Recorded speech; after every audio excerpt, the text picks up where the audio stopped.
The National Weather Service in Raleigh has issued a severe thunderstorm warning for northern Wayne County, eastern Harnett County, Johnston County, until 9:15 p.m. At 8:21 p.m., a severe thunderstorm was located 15 miles west of Smithfield, moving northeast at 90 miles per hour.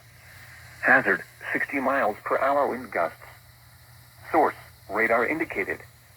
Impact, expects damage to roofs. Planning, entry.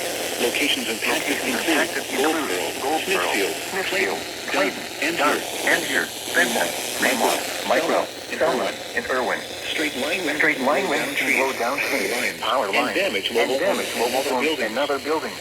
Seek shelter in a sturdy structure until the storm has passed.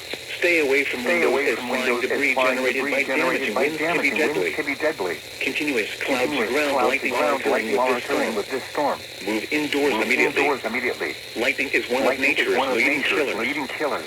Remember, if you can hear thunder, you are close enough to be struck by lightning. Torrential rainfall is occurring with this storm and may lead to flash flooding. Do not drive your vehicle through flooded roadways.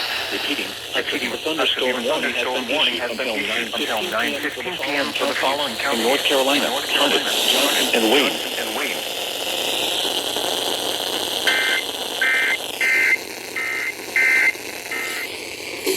And basically our distance is